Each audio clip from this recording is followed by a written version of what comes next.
السلام علیکم ورحمۃ اللہ وبرکاتہ۔ الحمد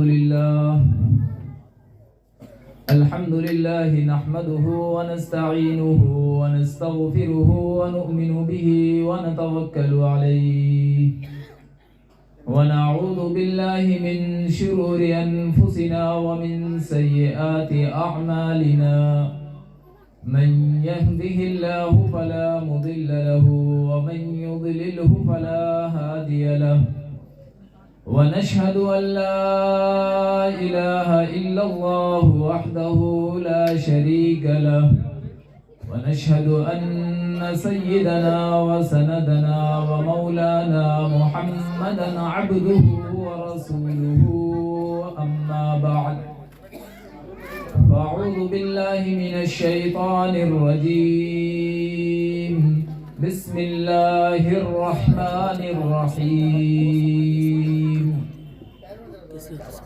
قل هو الله أحد الله الصمد لم يلد ولم يولد ولم يكن له كفوا أحد۔ وقال الله سبحانه وتعالى في موضع آخر، إنا نحن نزلنا الذكر وإنا له لحافظون، صدق الله مولانا العظيم وصدق رسوله النبي الكريم، ونحن على ذلك لمن الشاهدين والشاكرين والحمد لله رب العالمين۔ حضرات محترم، میری مائیں اور بہنیں، مختصر بات کرنی ہے آپ حضرات سے۔ آپ درمیان میں آپس میں چینی گویا نہ کریں، بلکہ خاموشی کے ساتھ بات کو سنیں۔ مختصر میں بات ہوگی انشاءاللہ الرحمن۔ جیسی توجہ آپ کی جانب سے ہوگی ویسے ہی بات اللہ یہاں سے کہلوائے گا۔ اگر آپ کی توجہ نہیں ہوگی تو مجھ سے بھی بات نہیں ہو پائے گی۔ اس لیے آپ سب حضرات سے اور تمام مائیں اور بہنوں سے جو پردے کے اندر بیٹھی ہیں، تمام سے گزارش ہے کہ بات کو خاموشی کے ساتھ اور توجہ کے ساتھ سنا جائے۔ حضرت تھانوی رحمت اللہ علیہ نے لکھا ہے، انظر الی ما قال ولا تنظر الی من قال۔ بات کیا ہو رہی ہے یہ دیکھنا ہے، بات کون کر رہا ہے یہ نہیں دیکھنا ہے۔ آپ یہ تبصرہ بعد میں کر لیں گے کہ بات کرنے والا کون تھا، یہ کہاں کے ہیں، کون ہیں، کیا نام ہے، یہ آپ بعد میں کر لیں گے۔ لیکن ابھی ضرورت اس بات کی ہے کہ آپ اپنی مشغولیات سے فارغ ہو کر اپنا قیمتی وقت لے کر کے دینی مجلس میں آئے ہیں بات سننے کے لیے، تو بات کو سنیں اور اس نیت سے سنیں کہ جو بات بھی کہی جائے گی آج سے اور ابھی سے ان باتوں پر عمل کریں گے انشاءاللہ الرحمن۔ اللہ رب العزت نے ہم سب کو دنیا کے اندر بھیجا ہے، مقصد کیا ہے؟ ہم یہ مقصد اپنی طرف سے نہیں بتاتے بلکہ اللہ خود بتاتا ہے کہ تمہارے دنیا میں آنے کا مقصد کیا ہے۔ اللہ قرآن مجید میں ارشاد فرماتا ہے، وَمَا خَلَقْتُ الْجِنَّ وَالْإِنسَ إِلَّا لِيَعْبُدُونَ، کہ ہم نے انسان اور جنات کو جو پیدا کیا ہے وہ صرف اور صرف اپنی معرفت کے لیے یعنی اپنی عبادت کے لیے پیدا کیا ہے، کہ یہ دنیا میں جا کر میری عبادت کرے، مجھے راضی کرے۔ اگر انسان غافل ہو جاتا ہے عمل سے، اللہ کی عبادت سے، اللہ کے ساتھ جیسا اس کا تعلق ہونا چاہیے، اگر اس تعلق میں کمی آتی ہے تو خود اللہ رب العزت قرآن مجید میں ارشاد فرماتا ہے کہ میں نے تمہیں اس کی طرف متوجہ کرنے کے لیے کہ تم اچھے عمل کرو، تو اللہ قرآن میں فرماتا ہے الذی خلق الموت والحیات لیبلوکم ایکم احسن عملا، کہ انسان اگر تم عمل سے غافل ہو جاتے ہو تو ہم نے موت اور حیات کو بھی پیدا کیا، ہم نے موت اور حیات کو بھی پیدا کیا ہے، اس موت اور حیات کو پیدا کرنے کا مقصد کیا ہے؟ اللہ نے لیعبدون میں فرمایا، اس کی تصریح اللہ نے اس آیت میں کی اور یوں فرمایا لیبلوکم ایکم احسن عملا۔ میں یہ دیکھنا چاہتا ہوں کہ دنیا سے اچھا عمل کر کے کون آتا ہے، دنیا سے اللہ کی مان کر کے کون آتا ہے، اللہ کی بندگی، اللہ کی اطاعت، رسول اللہ کی سنت کے ساتھ دنیا سے زندگی کون گزار کر کے آتا ہے۔ اور جو شخص دنیا سے اچھی زندگی گزار کے جائے گا، اللہ کی مان کے جائے گا، اللہ کے رسول کی مان کر کے جائے گا، اللہ کہتا ہے ادخل الجنت، میں اس کو جنت میں داخل کر دوں گا۔ فمن زحزح عن النار وادخل الجنت فقد فاز، کہ جو جہنم سے بچا لیا گیا، جنت میں داخل کر دیا گیا، یہ شخص کامیاب ہے۔ اس لیے صحابہ میدان جنگ میں ہوتے تھے، اور اگر میدان جنگ میں کافروں کی تلوار لگی اور وہ شہید ہو گئے تو وہ کہتے ہوئے دنیا سے گئے کہ فزت برب الکعبہ، رب کعبہ کی قسم میں تو کامیاب ہو گیا۔ تو پھر وہ شخص جس کے پاس ایمان نہیں تھا، وہ شخص جو ان سے مقابلے کے لیے آیا تھا، وہ شخص پریشان ہے کہ میں نے تو اس کو شہید کر دیا، یہ تو دنیا سے چلا گیا، پھر یہ کہتا ہوا جا رہا ہے کہ رب کعبہ کی قسم میں تو کامیاب ہو گیا۔ یہ کون سی کامیابی ہے؟ جب اس کامیابی کی تلاش میں لگا تو اس کو مجبوراً یہ کلمہ پڑھنا پڑا، لا الہ الا اللہ محمد رسول اللہ، کہ اللہ کے سوا کوئی معبود نہیں ہے، محمد عربی صلی اللہ علیہ وسلم اللہ کے رسول ہے۔ یہ کلمہ پڑھنا پڑا، اس کا اقرار کرنا پڑا۔ اس لیے اللہ نے یہ دنیا کو سجایا ہے، اس دنیا کو سجایا اور سنوارا ہے، اس دنیا کی رنگینیت ہمارے سامنے ہے، اس دنیا میں دنیا کی تمام ضروریات ہمارے ساتھ لگی ہوئی ہیں، لیکن اس کے باوجود ان ساری ضروریات کے ساتھ ساتھ اللہ نے جس مقصد کے لیے ہمیں دنیا میں بھیجا ہے، ہمیں اپنے اس مقصد کو نہیں بھولنا چاہیے، بلکہ اپنے مقصد کو سامنے رکھنا چاہیے۔ اور دنیا کی جتنی بھی چیزیں ہیں، یہ ساری کی ساری چیزیں ہماری ضرورت ہے، مقصد نہیں ہے۔ مقصد تو ہمارا آخرت ہے، مقصد تو ہمارا اللہ کی رضا ہے۔ مقصد ہمارا کیا ہے؟ مقصد کیا ہے؟ مقصد اللہ کی رضا ہے، کہ اللہ راضی ہو جائے، اللہ کے رسول راضی ہو جائے، جنت کا راستہ آسان ہو جائے، جہنم سے میں بچا لیا جاؤں، یہ مقصد ہے۔ ورنہ تو جس اللہ نے جنت کو بنایا ہے، اسی اللہ نے جہنم کو تیار کیا۔ جنت کی بات آتی ہے تو اللہ کہتا ہے اس کی طرف دوڑو، وَسَارِعُوا إِلَىٰ مَغْفِرَةٍ مِّن رَّبِّكُمْ وَجَنَّةٍ عَرْضُهَا السَّمَاوَاتُ وَالْأَرْضُ أُعِدَّتْ لِلْمُتَّقِينَ۔ جنت کی بات آتی ہے، اللہ کہتا ہے دوڑو اپنے پروردگار کی رحمت کی طرف اور مغفرت کی طرف، اور ایسے جنت کی طرف جس کی چوڑائی آسمان اور زمین کے بقدر ہے۔ یہ جنت کس کے لیے تیار کی گئی؟ تو اللہ خود فرماتا ہے اعدت للمتقین، کہ یہ جنت مجھ سے ڈرنے والوں کے لیے میں نے تیار کیا، یہ جنت تقوی اختیار کرنے والوں کے لیے بنائی گئی ہے، یہ جنت اس شخص کے لیے بنائی گئی ہے جو دنیا میں اللہ کی مانتا ہے، رسول اللہ کی سنت کو اختیار کیا کرتا ہے، یہ جنت اس کے لیے بنائی گئی۔ اور جب جہنم کی بات آتی ہے تو اللہ کہتا ہے اپنے آپ کو اس جہنم سے بچاؤ، یا ایھا الذین آمنوا قوا انفسکم واہلیکم نارا وقودها الناس والحجارہ علیہا ملائکۃ غلاظ شداد لا یعصون اللہ ما امرهم ویفعلون ما یؤمرون، کہ اے ایمان والو قوا انفسکم، اپنے آپ کو بچاؤ، وَأَهْلِكُمْ نَارًا، اور اپنے گھر والوں کو بھی بچاؤ۔ کس چیز سے بچانا ہے؟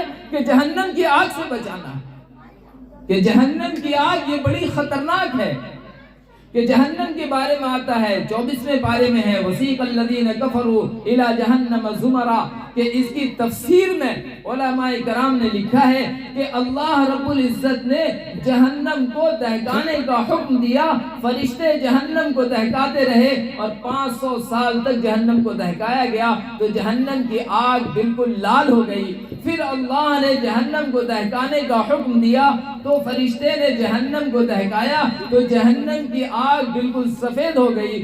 پھر جہنم کو دہکانے کا حکم دیا گیا تو جہنم کو 500 سال تک فرشتوں نے دہکایا. تو اب وہ آگ بغیر روشنی کے ہے. اس آگ کے اندر اتنی حرارت ہے کہ اگر اس جہنم کی دیوار میں ایک سوراخ کر دیا جائے اور اس کا رخ دنیا کی طرف کر دیا جائے تو علماء کرام نے تفسیر میں لکھا ہے, مفسرین نے اس کی تفسیر میں لکھا ہے اس آیت کے ذیل میں کہ اگر جہنم کی دیوار میں سوراخ کیا جائے اور اس کا رخ دنیا کی طرف کر دیا جائے تو اس آگ کی حرارت اور اس آگ کی ٹیمپریچر اتنی تیز ہے کہ دنیا کی تمام چیزوں کو ہلاک اور برباد کر دے. اتنی خطرناک اور اتنی ہولناک اور اتنی تیز اور اتنا ہائی ٹیمپریچر ہے جہنم کی آگ کے اندر. اور فرمایا کہ جہنم سے نکلنے والی جو بدبو ہوگی اس سوراخ سے, اس سے دنیا میں بسنے والے جتنے بھی جاندار ہیں سب کے سب ختم ہو جائیں گے. یہ حال ہے جہنم کا. اللہ نے اس جہنم کے اوپر پل صراط کو بنایا ہے. اللہ رب العزت قرآن مجید میں ارشاد فرماتا ہے وَإِن مِّنكُمْ إِلَّا وَارِدُهَا كَانَ عَلَى رَبِّكَ حَتْمًا مَّقْضِيًّا. یہ اللہ کا اٹل فیصلہ ہے کہ نبی ہو یا صحابی, انسان ہو یا ولی, اللہ کا قریبی ہو یا اللہ سے دور رہنے والا ہو, اطاعت کے ساتھ زندگی گزارنے والا ہو یا نافرمانی کے ساتھ گزارنے والا ہو, اللہ نے جہنم میں پل صراط کو بنایا ہے. اللہ نے جہنم پہ پل صراط کو بنایا ہے. اس پل صراط کے اوپر سے ہر ایک شخص کو گزرنا ہوگا. اس پل صراط پر سے ہر ایک شخص کو گزرنا ہوگا جو بال سے زیادہ باریک اور تلوار سے زیادہ تیز ہے. جو بال سے زیادہ باریک اور تلوار سے زیادہ تیز ہے, اس جہنم کے اوپر سے اور اس پل کے اوپر سے ہر شخص کو گزرنا ہوگا. جو اللہ کی مان کے جائے گا, اللہ کے رسول کی مان کر کے جائے گا, وہ شخص اس جہنم کے اوپر بنے ہوئے پل پر سے اس طرح تیزی سے گزر جائے گا جس طرح سے بجلی آتی ہے اور چلی جاتی ہے, جس طرح سے تیز رفتار گھوڑے پر سواری کرنے والا سوار 1 منٹ کے اندر بلکہ منٹ کے اندر جو ہے یہ کافی دور کا سفر طے کر لیتا ہے. فرمایا ہر شخص اپنے اعمال کے مطابق اس پل پر سے گزرے گا, لیکن جو اللہ کی نہیں مانے گا, اللہ کے رسول کی نہیں مانے گا, آپ کی اطاعت کے ساتھ زندگی کو نہیں گزارے گا, تو اسی پل کے اندر آکڑے بھی لگے ہوئے ہیں جو اس کو کھینچ کھینچ کر جہنم کے اندر گرائیں گے. اللہ حفاظت فرمائے ہماری آپ کی سب کی. اللہ حفاظت فرمائے. اللہ کے رسول صلی اللہ علیہ وسلم نے اس دنیا کے اندر ہمارے لیے کتنی قربانیاں دی. پیٹ پر ایک پتھر نہیں, آپ کے پیٹ پر 2 پتھر تھے کہ اگر امت کے اوپر فاقہ آ جائے تو امت ہمارے فاقے کو یاد کر لے تاکہ اس کا فاقہ ہلکا ہو جائے.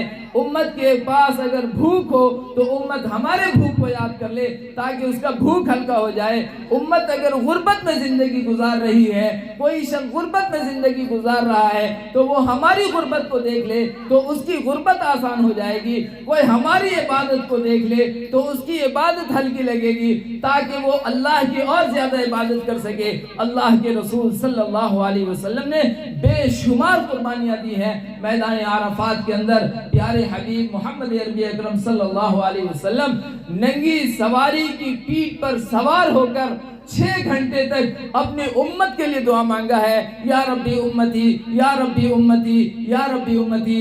اے میرے رب میری امت کا کیا ہوگا, اے میرے رب میری امت کا کیا ہوگا. اپنے امت کے لیے 6 گھنٹے تک عرب کی چلچلاتی ہوئی دھوپ میں پیارے حبیب صلی اللہ علیہ وسلم ہم سب کے لیے دعا مانگ کر کے گئے ہیں. بھائیو, بزرگوں, دوستو, اور آج ہم اسی نبی کی سنت کو چھوڑ رہے ہیں. جو اللہ کھلا رہا ہے, جو اللہ پلا رہا ہے, جس اللہ نے صحت دی ہے, جس اللہ نے بیماری سے بچایا ہے, جس اللہ نے غربت سے بچایا ہے, اللہ نے تونگری دی ہے, جس اللہ نے مالداری دی ہے, جس اللہ نے دوسرے کے دروازے پر بھیک مانگنے سے بچایا ہے, آج ہم اس اللہ کو چھوڑ کر زندگی گزار رہے ہیں. جس اللہ کا دیا ہوا لباس استعمال کر رہے, جس اللہ کے دیے ہوئے ہاتھ, پاؤں, کان, ناک, آنکھ اور دماغ کو استعمال کر رہے ہیں, آج یہ ساری نعمت کو ہم اللہ کی نافرمانی میں استعمال کر رہے ہیں. کہ یہ پاؤں چل رہا ہے تو اللہ کی نافرمانی میں, یہ ہاتھ پکڑ رہا ہے تو غلط چیزوں کو پکڑ رہا ہے, یہ آنکھ دیکھ رہی ہے تو غلط, یہ کان سن رہا ہے تو غلط, یہ زبان بول رہی ہے تو غلط. قیامت کا دن ہوگا, اللہ رب العزت نے قرآن مجید میں ارشاد فرمایا, اليوم نختم على افواههم وتكلمنا ايديهم وتشهد ارجلهم بما كانوا يكسبون. تیری زبان دنیا میں تو بولتی تھی, تو تیری زبان تو دنیا میں ٹر کرتی تھی, آج تیری زبان پر مہر لگاتے ہیں, آج تیری زبان نہیں بولے گی, آج ہم تیرے ہاتھ سے بات کریں گے, آج ہم تیرے پاؤں سے بات کریں گے, آج تیرے ہم اعضاء سے بات کریں گے. تیرے اعضاء بتائیں گے کہ تو دنیا سے کیا کر کے آیا, تیرا یہ ہاتھ بتائے گا کہ کتنے نیک اعمال کیے, کتنے غلط کیے, تیرا یہ پاؤں بتائے گا کہ کتنا صحیح راستے کی طرف چلا, کتنا مسجد کی طرف چل کر کے گیا, اور کتنا ٹھٹھروں کی طرف اور پارکوں کی طرف اور دوسرے کے اوپر ظلم کرنے کی طرف جو ہے تیرا پاؤں چل کر کے گیا ہے. یہ آج تیرا پاؤں بتائے گا, کل یہ ہمارے خلاف گواہی دے گا. کیوں کہ یہ چیز ہماری نہیں ہے, یہ اللہ کی دی ہوئی نعمت ہے. سر کے بال سے لے کے پاؤں کے ناخن تک یہ ساری کی ساری چیزیں اللہ کی نعمت ہے. اللہ نے استعمال کرنے کے لیے دیا ہے, تھوڑے وقت کے لیے دیا ہے. اللہ اس کو واپس لینے والا ہے, اللہ اس کو واپس لینے والا ہے. اس لیے اس ہاتھ کو ہم اپنا ہاتھ نہ سمجھیں, اس پاؤں کو اپنا پاؤں نہیں سمجھیں, اس آنکھ, ناک, کان اور زبان کو اپنی چیز نہ سمجھیں, بلکہ یہ اللہ کی نعمت ہے. جس طرح ہم کسی سے کوئی چیز عاریتاً مانگ کر لاتے ہیں کہ آپ پھوڑا دے دو, آپ یہ سامان دے دو, آپ اپنی گاڑی دے دو, میں اپنی ضرورت پوری کر کے آپ کو واپس کر دوں گا, تو جیسے لیتے ہیں ویسے واپس کرتے ہیں, کرتے نہیں کرتے کہ جیسے لیتے ہیں ویسے واپس کرتے ہیں. کیوں کہ یہ چیز مانگ کر کے لایا ہے, تھوڑے وقت کے لیے استعمال کرنے کے لیے لایا ہے. ایسے ہی سر کے بال سے لے کر کے پاؤں کے ناخن تک یہ سب اللہ نے استعمال کرنے کے لیے دیا ہے. یہ ہماری چیز نہیں ہے, یہ ہماری چیز نہیں ہے, بلکہ ہمارے جسم میں جو روح ہے, یہ روح بھی اللہ نے دیا ہے, یہ جان بھی اللہ کی ہے, اور اللہ نے اس جان کو خرید لیا. کس چیز کے بدلے میں؟ جنت کے بدلے میں. ان اللہ اشترى من المؤمنین انفسهم واموالهم بان لهم الجنہ. آج ہم یہ سمجھتے ہیں کہ جو مال ہم کما رہے ہیں یہ ہمارا ہے, جہاں چاہے وہاں استعمال کریں, جتنی چاہے جا کر کے مووی دیکھیں, جتنا چاہے ننگی ناچنے والی لڑکیوں پر خرچ کریں, جتنا چاہے موبائل میں ایپ کے استعمال کرنے میں اور ایپ کے خریدنے میں اور گندی ویڈیوز کے خریدنے میں اپنے پیسے کو استعمال کریں. یہ چیز ہماری ہے, خدا کی قسم یہ مال ہمارا نہیں ہے, یہ جان ہمارا نہیں ہے, یہ چیزیں ہماری نہیں ہے, یہ سب اللہ نے دیا ہے. من این اکتسبہ وفیما انفقہ. مال کے کمانے میں بھی پابند ہے کہ حلال کما سکتے ہو, حرام نہیں کما سکتے ہو, خرچ کرنے میں بھی پابند ہے. وفیما انفقہ من این اکتسبہ وفیما انفقہ. مال کہاں سے کمایا تھا یہ بھی پوچھے گا اللہ, مال کہاں خرچ کیا یہ بھی پوچھے گا اللہ, یہ بھی پوچھے گا اللہ. ان عمرہ فیما افنا. ہم یہ سمجھتے ہیں یہ زندگی ہماری ہے, ہم جہاں چاہیں گے استعمال کریں گے. نہیں نہیں, ان عمرہ فیما افنا. یہ زندگی تو اللہ نے دی ہے, یہ زندگی تو اللہ نے دی ہے. اس پوری زندگی کے بارے میں, بلوغیت سے لے کے موت تک کے بارے میں اللہ پوچھے گا. ایک ایک دن کا حساب لینے والا ہے, ایک ایک دن کا حساب لے گا, ایک ایک وقت کا حساب لینے والا ہے, ایک ایک وقت کا حساب لے گا. یہ اللہ کی دی ہوئی چیز ہے, یہ ہماری چیز نہیں ہے. یہ زندگی اللہ کی طرف سے ملی ہے, اس کا حساب اللہ لے گا. آگے فرمایا وَعَنْ شَبَابِهِ فِي مَا أَبْلَىٰ. ہم یہ سمجھتے ہیں انسان کو 3 زندگی ملتی ہے. انسان کی زندگی میں کتنے دور آتے ہیں؟ 3 دور آتے ہیں. کتنے دور آتے ہیں آپ حضرات بولیے, کتنے دور آتے ہیں؟ کتنے دور آتے ہیں آپ بولیے, سارے لوگ بولیے تاکہ میں بھی سمجھوں کہ آپ سن رہے نہیں سن رہے. کتنے دور آتے ہیں؟ 3 دور. بتائیے کون سا دور ہے, کوئی بتائیے. انسان کی زندگی میں 3 دور آتے ہیں. ایک تو بچپنا ہوتا ہے. ایک کیا ہوتا ہے؟ بچپنا ہوتا ہے. دوسری کیا ہوتی ہے؟ جوانی ہوتی ہے. اور تیسرا کیا ہوتا ہے؟ بڑھاپا ہوتا ہے. یہ 3 دور ہے. اب آپ بتائیں کہ زندگی جو اللہ نے دی ہے, اس زندگی میں یہ تینوں دور شامل ہے نہیں ہے؟ ہے کہ نہیں؟ آپ بتائیے. اس زندگی میں یہ تینوں دور شامل ہے. بچپن کا بھی دور شامل ہے, جوانی کا بھی دور شامل ہے, بڑھاپے کا بھی دور شامل ہے. تینوں دور شامل ہیں. لیکن اللہ نے متوجہ کرنے کے لیے، اللہ نے انسان کو متوجہ کرنے کے لیے کہ کہیں یہ جوانی میں غافل نہ ہو جائے، حدیث میں آتا ہے وَعَنْ شَبَابِهِ فِي مَا أَبْلَاهُ، کہ پوری زندگی کا حساب تو لیں گے، جوانی کا حساب خاص طور سے لیں گے۔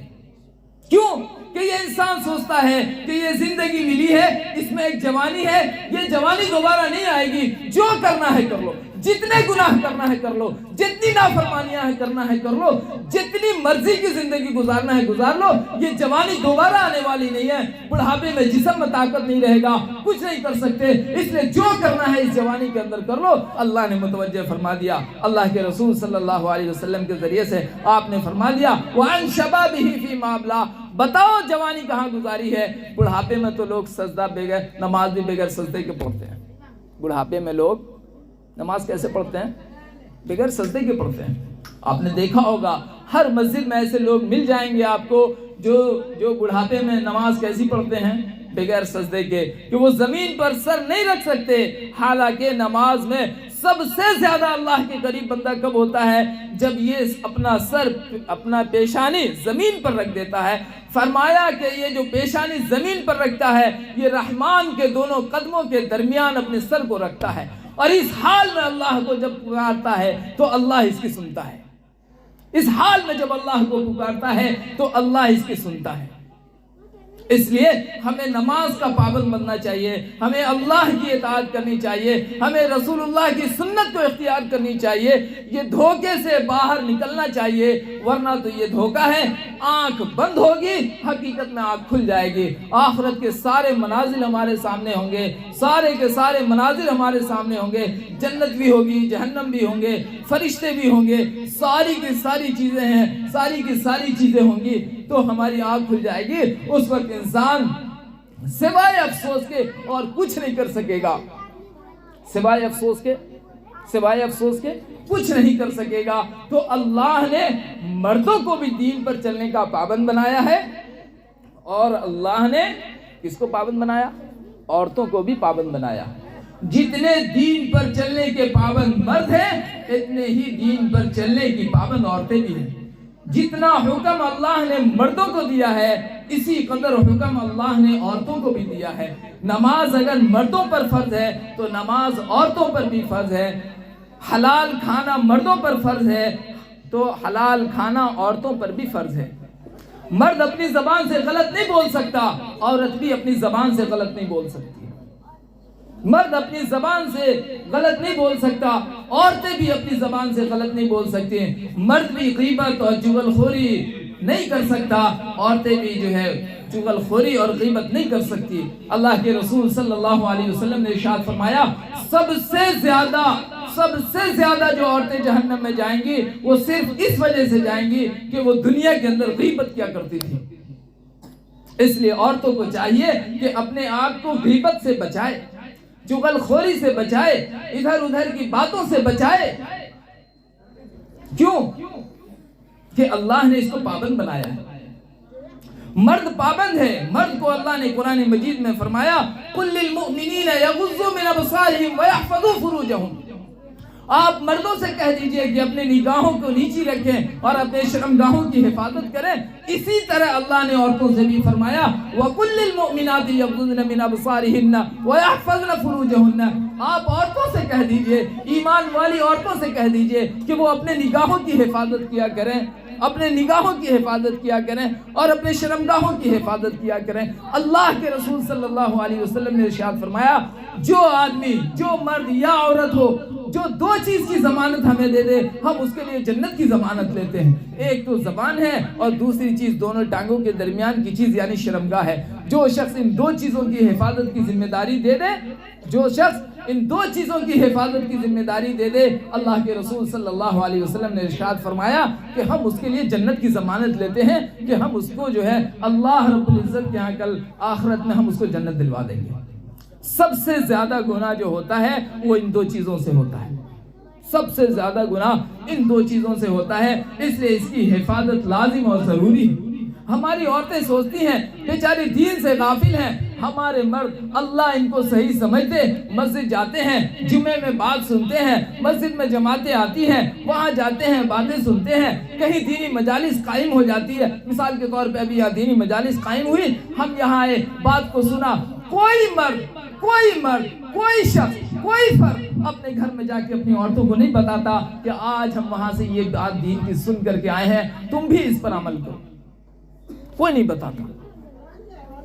تو عورتیں بیچاری محروم رہ جاتی ہیں، وہ نہ دین کو سیکھنے کی کوشش کرتی ہیں، نہ ان کے گھر کے مرد، بھائی ہو یا بیٹا ہو یا ان کے شوہر ہو یا ان کے والد ہو، ان کو دین نہیں سکھاتے۔ حالانکہ عورتوں کو بھی دین سکھانا ہے، عورتوں کو بھی دین سکھانا ہے۔ جب عورتیں دین پر چلتی ہیں، عورتیں دین پر چلتی ہیں تو اللہ ان کو راویہ بصریہ بناتا ہے۔ جب عورتیں دین پر چلتی ہیں اور دین کے لیے قربانی دیتی ہیں تو میں آپ کو بتا دوں کہ سب سے پہلے جو اللہ کی طرف سے سلام آیا ہے وہ عورت کے لیے آیا ہے۔ آسمان سے سلام آیا ہے، کس کے لیے آیا ہے؟ عورت کے لیے آیا ہے۔ حضرت خدیجہ الکبریٰ رضی اللہ عنہ کے لیے اللہ رب العزت نے سلام بھیجا جبرائیل امین کو لے کر کے۔ جبرائیل امین آئے پیارے حبیب صلی اللہ علیہ وسلم کے پاس اور آ کر کے کہا کہ اللہ رب العزت حضرت خدیجہ کو سلام بھیجتا ہے۔ اللہ نے عورتوں کو وہ مقام دیا ہے کہ عورت نے نبی کو تسلی دی ہے۔ اللہ نے عورت کو وہ مقام دیا ہے کہ اس عورت نے اپنے آنچل کو اٹھایا اور اللہ کے سامنے دعا کیا، اللہ نے اس کی دعا کو 7ویں آسمان کے اوپر عرش کے اوپر اور اللہ نے اس عورت کی آواز کو وہاں سنی کہ ایک عورت، کہ وہ بوڑھی عورت تھی، اس کے شوہر نے اس کو کہہ دیا کہ تم تو میری ماں کی طرح ہو۔ اپنی بیوی کو کیا کہہ دیا؟ تم میری ماں کی طرح ہو، تم میری ماں کی طرح ہو۔ اور یہ طلاق ہوتا تھا، لہذا طلاق پڑ گئی۔ وہ عورت اللہ کے رسول صلی اللہ علیہ وسلم کے پاس آئی اور آ کر کے اللہ سے کہا، اللہ کے رسول صلی اللہ علیہ وسلم سے کہی کہ میرے شوہر نے مجھے یہ کہہ دیا ہے لہذا طلاق ہو گئی، آپ کوئی راستہ نکال دیجئے۔ آپ نے فرمایا طلاق تو ہو گئی۔ پھر وہ عورت آئی، حتیٰ کہ 3 مرتبہ یہ آئی، آپ کے پاس آئی، آپ نے یہی بات کہی کہ طلاق ہو گئی۔ پھر اس عورت نے کہی کہ اگر آپ نہیں سنتے تو میں اپنے اس اللہ کو سناتی ہوں جو سب کی سنتا ہے، میں اس اللہ کو سناتی ہوں جو اللہ گونگوں کی بھی سنتا ہے، میں اس اللہ کو سناتی ہوں جو اللہ دل کی آواز کو سنتا ہے۔ لہذا اس عورت نے اپنے آنچل کو اٹھایا اور اللہ کے سامنے دعا کیا۔ اللہ نے قرآن مجید کی آیت اس عورت کے حق میں نازل فرما دی اور یوں فرمایا، 28واں پارہ قرآن مجید کا جو شروع ہوتا ہے وہ اسی عورت کے واقعے سے شروع ہوتا ہے۔ قد سمع اللہ قول التی تجادلک فی زوجہا، کہ اللہ نے اس عورت کی بات کو سن لی جو عورت کے آپ سے اپنے شوہر کے سلسلے میں جھگڑ رہی تھی۔ لہذا اللہ نے اس کی ساری کی ساری جو ہے ترتیب قرآن مجید میں نازل فرما دی۔ اس لیے آپ سب خصوصاً عورتوں سے، مرد تو بات سنتے رہتے ہیں، میری اس وقت زیادہ خاص طور پر میری مراد عورتیں ہیں کہ اپنے آپ کو دین پر چلانے کا پابند بنائیں۔ جیسے ہی مسجد میں اذان ہو، عورتوں کو حکم ہے کہ اول وقت میں نماز پڑھ لیا کریں، اس لیے جیسے ہی اذان ہو فوراً نماز کا اہتمام کریں، پاک صاف رہنے کی کوشش کریں، گھر سے زیادہ باہر نکلنے کی کوشش نہ کریں، گھر کی چہار دیواری کو لازم پکڑیں، ضرورت کی بنیاد پر اگر گھر سے باہر نکلنے کی ضرورت پڑی تو گھر سے باہر نکلیں، لیکن پردے کے ساتھ، پردے کے اہتمام کے ساتھ، لیکن ایسا پردہ نہیں۔ اللہ حفاظت فرمائے، یہ تو یہود و نصارہ کی چال ہے جس نے آج ایسے ایسے برقعے اور ایسے ایسے نقاب لا کر کے رکھ دیے کہ اگر عورت بغیر پردے کے نکلتی تو وہ اتنی خوبصورت نہیں لگتی جتنا پردے کے ساتھ نکلنے کے بعد یہ خوبصورت لگتی ہے۔ ہاں، دکاندار بھی بیچ رہا ہے اور عورتیں بھی اس کو پہن رہی ہیں اور یہ سوچ رہی ہیں کہ ہم تو پردے کے ساتھ نکل رہے ہیں۔ خدا کی قسم یہ پردہ نہیں ہے، یہ پردے کے حکم میں داخل نہیں ہے۔ پردہ تو ایسا ہوتا ہے کہ اس سے حیات تک ظاہر نہ ہو، پردہ تو ایسا ہوتا ہے کہ پتہ نہ چلے کہ اس نقاب کے اندر بوڑھی عورت ہے یا چھوٹی بچی ہے یا جوان لڑکی ہے، پتہ نہ چلے۔ یہ لباس ہے، یہ پردہ ہے۔ ایسے پردوں کا اہتمام کرنا چاہیے۔ مردوں کو چاہیے کہ اپنی عورتوں کو نماز کا پابند بنائے۔ ایک عورت اپنے ساتھ 4 مردوں کو جہنم میں لے جائے گی، اس لیے ہم سب کان کھول کر کے سن لیں، ایک عورت اپنے ساتھ 4 مردوں کو جہنم میں لے جائے گی، اس کا شوہر بھی ہوگا، اس کا بیٹا بھی ہوگا، اس کا بھائی بھی ہوگا اور اس کا باپ بھی ہوگا۔ لہذا پتہ یہ چلا کہ ان چاروں کے اوپر ذمہ داری ہے، کس کی؟ بھائی کے اوپر اپنی بہن کی، شوہر کے اوپر اپنی بیوی کی، باپ کے اوپر اپنی بیٹی کی، ان سب بیٹے کے اوپر جو ہے اپنی ماں کی، ان سب کی ذمہ داری ہے کہ ان کو دین سکھائیں، ان کو دین پر چلائیں، ان کو نماز کا پابند بنائیں۔ آپ نماز کے پابند ہوں گے، گھر کی عورتیں نماز کی پابند ہوگی، گھر میں برکتیں آئیں گی۔ آج لوگ نماز نہیں پڑھتے، اللہ کا وعدہ نماز پر ہے، بات تو بہت ہے، وقت بہت کم ہے، اس لیے میں اپنی بات کو جلدی ختم کر رہا ہوں کہ آج مرد نماز نہیں پڑھتے، عورتیں نماز نہیں پڑھتی، پھر جاتے ہیں مدرسے میں، جاتے ہیں حافظ صاحب کے پاس، جاتے ہیں مولانا صاحب کے پاس، جاتے ہیں قاری صاحب کے پاس، جاتے ہیں، جا کے کہتے ہیں کہ مالی حالات اچھے نہیں ہیں، کوئی بھی کام شروع کرتا ہوں چلتا نہیں ہے۔ حالانکہ کام کے نہ چلنے کی وجوہات کیا ہیں؟ کہ جو آدمی نماز پڑھتا ہے اللہ رب العزت اس کی روزی کو آسان کر دیتا ہے، جو آدمی نماز نہیں پڑھتا اللہ اس کی روزی کو تنگ کر دیتا، اس کے نظر کے سامنے فقر ہی ہوتا ہے، فقر یعنی غربت اس کی نظر کے سامنے ہوتی۔ اللہ کا جو وعدہ ہے روزی کا وہ نماز پر ہے۔ ہم سارا کچھ کر رہے ہیں، روزی کے سارے ذرائع حاصل کر رہے ہیں، لیکن نماز نہیں پڑھ رہے ہیں، اس لیے ہماری روزی میں برکت بھی نہیں ہو رہی ہے، اور روزی بجائے قریب آنے کے دور جا رہی ہے۔ جو روزی ہمیں گھر بیٹھ کے ملنی چاہیے، چھوٹے چھوٹے کام کر کے مل جانی چاہیے، ہم بڑے جو ہے تجارت کرتے ہیں، لیکن ہمیں اتنا بھی روزی حاصل نہیں ہو رہا جس سے 3 وقت کے صحیح سے گھر میں کھانا ہو سکے۔ اس کی وجہ کیا ہے؟ وجوہات ہم تلاش کرتے ہیں کہ اس کی وجوہات ہمیں جھاڑ پھونک میں مل جائے، ہمیں اس تعویذ میں مل جائے، اس مولانا صاحب کے پاس مل جائے، اس مزار پر جا کے چادر چڑھانے سے مل جائے۔ یہ ہرگز نہیں ہونے والا ہے۔ اللہ کی ماننی پڑے گی، اللہ کے رسول کی ماننی پڑے گی، اللہ سارے مسائل کو حل کر دیں گے۔ کیوں کہ جس دنیا کے پیچھے ہم بھاگ رہے ہیں، اس دنیا کی حقیقت تو اللہ کے نزدیک ایک مچھر کے پر کے برابر بھی نہیں ہے۔ ایک مچھر کے پر کے برابر بھی ہوتا تو اللہ رب العزت اس دنیا میں سے جس کے پاس کلمہ نہیں ہے اس کو اللہ رب العزت ایک گھونٹ پانی تک نہ پلاتا۔ لیکن اللہ کے نزدیک اتنی بھی اہمیت نہیں ہے۔